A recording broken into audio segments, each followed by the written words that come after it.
आज हम पढ़ने जा रहे हैं औद्योगिकीकरण। किस तरह से जो आज वर्तमान दौर है इसमें किस तरह से नए जीवन का प्रादुर्भाव, किस तरह से लोगों ने आधुनिकता को अपनाया। तो ये क्लास 11th की NCERT है हिस्ट्री की, और इसमें हम पढ़ेंगे कि कैसे मानव आधुनिकीकरण की ओर बढ़ा, कैसे कैसे उसने औद्योगिकीकरण को अपनाया, कैसे उसकी सभ्यता में बढ़ोतरी हुई। तो दोस्तों, मॉडर्नाइजेशन क्या है? मॉडर्नाइजेशन है एक प्रोसेस, ये एक दिन में नहीं हो सकता, इसमें सालों का समय लगता है। सालों सभ्यताएं, पीढ़ियां खप जाती हैं, तब धीरे धीरे नए विचार आते हैं, नई चीज़ों का समावेश होता है और सभ्यता और संस्कृति आगे की ओर बढ़ती है। वेस्टर्न वर्ल्ड को, यूरोपियन वर्ल्ड को सिविलाइज्ड वर्ल्ड कहा जाता है। ये उन्होंने अपने तरफ से परसेप्शन बनाया, जबकि संपूर्ण विश्व में हर एक सभ्यता अपने अंदर कुछ न कुछ विशेषता को लेके पृथ्वी पर है, धरती पर है। तो हम ज़्यादा समय न बर्बाद करते हुए हम डिस्कस भी करते चलेंगे और आगे भी बढ़ते चलेंगे।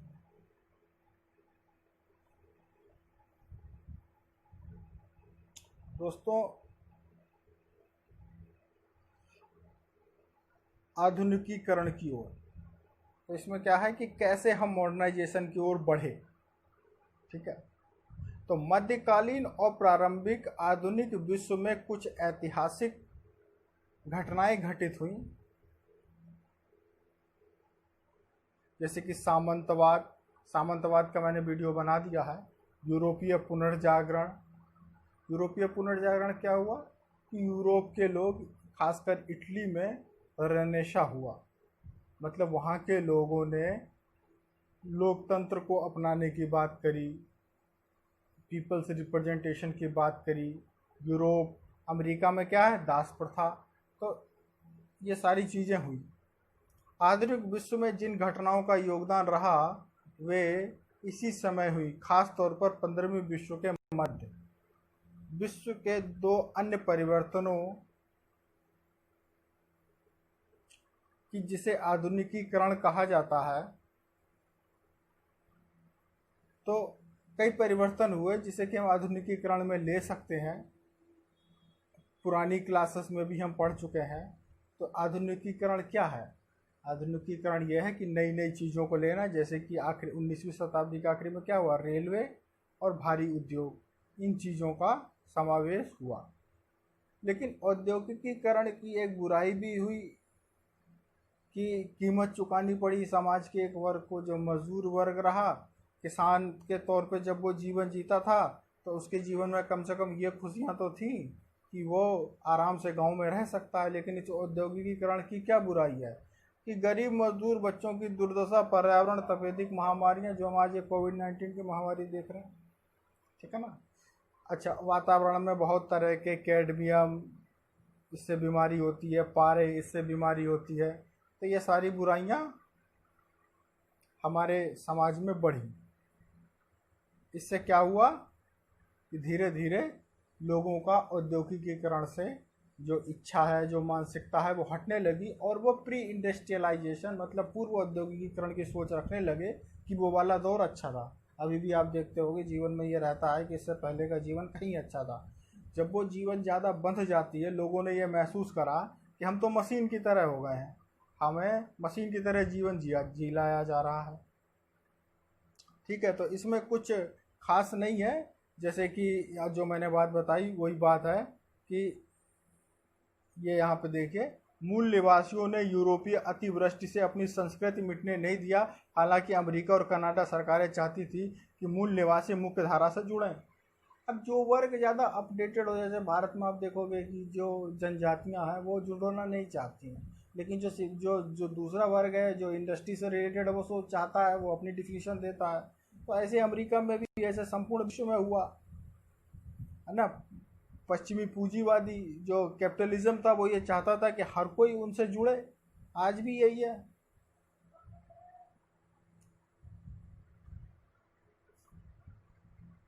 अच्छा, इस टाइम पर मॉडर्नाइजेशन जैसे जैसे बढ़ा, इंडस्ट्रियलाइजेशन जैसे जैसे बढ़ा, तो उन्हें अपना सामान बेचने के लिए उन्हें अलग अलग जगह चाहिए, अलग अलग देश के लोग चाहिए जहाँ की वो अपने सामान की खपत करा सकें और वहाँ के लोगों को, जैसे अफ्रीका के लोगों को, अपने देश में ला सकें। तो 19वीं और 20वीं शताब्दी में मॉडर्नाइजेशन का क्या हुआ कि एक विभत्स रूप आया जो कि लोगों को अपना दास बना लेता था, लोगों पे अपनी चीज़ें थोप देता था। तो इसके प्रमुख पुरोधा थे ब्रिटेन, फ्रांस, जर्मनी, रूस, है ना। काफ़ी देश थे जो इस तरह की चीज़ों को थोपते थे और उसको सही किस आधार पर करते थे कि यहाँ देखें आप, इस सभी किस्मों के राष्ट्रवाद लोक प्रभुसत्ता के सिद्धांतों पर आधारित था, राष्ट्रवाद पे चलता था कि हाँ ठीक है। राष्ट्रीय आंदोलनों का मानना है कि राजनीतिक सत्ता के हाथ में ही होनी चाहिए और इसी वजह से राष्ट्रवाद एक आधुनिकरण अवधारणा है। राजनीतिक सत्ता जनता के हाथों में होनी चाहिए। अच्छा, राष्ट्रवाद को बढ़ावा देते हैं कि संपूर्ण राष्ट्र की वृद्धि होनी चाहिए। इसी की वजह से कैपिटलिज्म की अवधारणा इसी से जुड़ी हुई है कि एक राष्ट्र अपना एक्सपेंशन करता है दूसरे राष्ट्र में।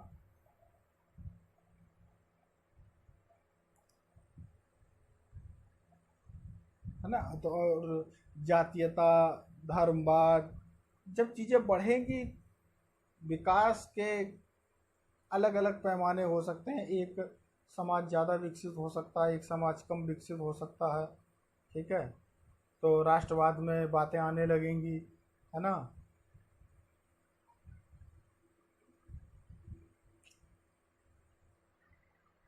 तो ये काफ़ी डीपली यहाँ पे समझाया है कि यह बराबर अधिकार वाले नागरिकों, राष्ट्रीयता को जातीयता से, धर्म से हटकर नागरिकता को परिभाषित, धार्मिक राष्ट्र, राष्ट्रीयता, एकता का निर्माण किसी भाषा, धर्म, परंपराओं के इर्द गिर्द ना करते हुए लोगों में जातीयता के आधार पर परिभाषित किया जाता है।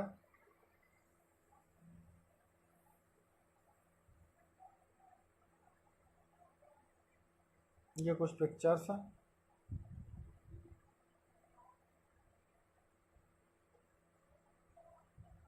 तो दोस्तों, आधुनिकता जो है वो मेन जो है वो आप देख सकते हो कि लगभग इस टाइम पर ज़्यादा बढ़ा, 1700 से सन 2000 के बीच,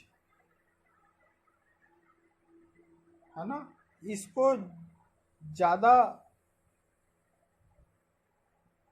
एग्रेसिव तौर पे लेके चला गया। अब देखो, ये जो आधुनिकता बढ़ी, इसमें देखिए सबसे बड़ी बुराई क्या थी कि अफ्रीका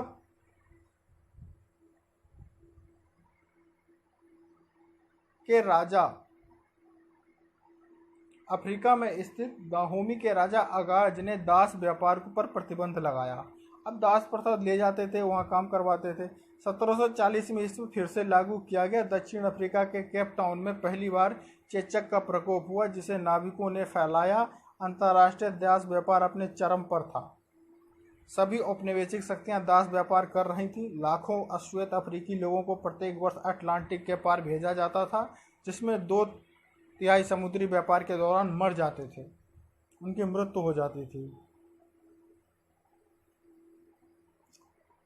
है ना। आगे देखते हैं।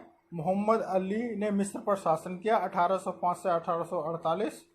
मिस्र ऑटोमन साम्राज्य से अलग हो गया। पश्चिमी अफ्रीका में लाइबेरिया की स्थापना, जो स्वतंत्र दासों का देश था। लाइबेरिया क्या था? स्वतंत्र, वहाँ पे कोई दास नहीं था, मतलब, है ना। अच्छा, उसी टाइम पे क्या हुआ था, यूरोप में नई नई चीज़ें शुरू हो रही थी कि नए नए विचारक उत्पन्न हो रहे थे। तो इसको हम देख लेते हैं और इसके बाद हम पार्ट 2 में नेक्स्ट वीडियो बनाएंगे। तो इसमें हम देख लेते हैं, इसको समझ लेते हैं। इसमें यूरोप में क्या था कि कैरोलस लेनियस, आपने देखा होगा कि पौधों का वर्गीकरण किया था इन्होंने। तो इन्होंने 1735 में खोज की। तो कहीं ना कहीं एक नई चीज़ थी, नई सोच थी, है ना। इसी तरह से रूस में एमेलियन पागचेव ने कृषक विद्रोह का नेतृत्व किया। देखो, कृषक विद्रोह का नेतृत्व किया तो इससे हम क्या समझे, ज़्यादातर कृषि में जो जुड़े हुए लोग थे वो दासी थे जो अफ्रीका से बुलाए गए थे, ठीक है ना। फिर फ्रांसीसी क्रांति हुई 1789 की, लुई ब्रेल ने उंगलियों पढ़ने वाली प्रणाली को विकसित किया। ब्रेल लिपि कब किया था? 1823। इंग्लैंड में यात्री रेलगाड़ी चलाई गई। अनेक यूरोपीय देशों में उदारवादी और सामाजिक आंदोलन हुए 1848 में। तो ये उदारवादी और सामाजिक आंदोलन, इसका क्या मतलब हुआ? उदारवादी मतलब लिबरलिज्म, जो दास होंगे उन्हें भी अधिकार दिए जाएंगे, महिलाओं को भी अधिकार दिए जाएंगे, समाज में बराबरी की बात की जाएगी, ये सारी चीज़ें की गई। तो कुल मिला के हमने क्या देखा? हमने ये देखा कि मानव ने अपनी सभ्यता में धीरे धीरे विकास किया और विकास करने के पश्चात धीरे धीरे औपनिवेशिक शक्तियाँ हावी हुई और जो समाज में इंडस्ट्रियलाइजेशन, औद्योगिकीकरण अधिक हो गया, उन्होंने कम औद्योगिक राष्ट्रों पर अपना वर्चस्व स्थापित करना शुरू करा और जिससे कि दास प्रथा भी स्टार्ट हो गई। अब इससे क्या हुआ कि जब दास प्रथा स्टार्ट हो गई या किसी एक समाज में विषमताएं उत्पन्न हो गई, तो जो दूसरा समाज था वो विद्रोही स्वभाव का हो गया, जिससे कि सामाजिक और आर्थिक दोनों तरह के सुधार होने की बातें उठने लगी। और ये रूस में भी हुआ, ये ब्रिटेन में भी हुआ, सभी जगह कुछ ना कुछ हुआ। तो ठीक है दोस्तों, थैंक यू वेरी मच। अगर आपको वीडियो अच्छा लगे तो आप इसको लाइक करें, सब्सक्राइब करें, है ना। आगे नोटिफिकेशन आपको मिलते रहेंगे। ठीक है, थैंक यू।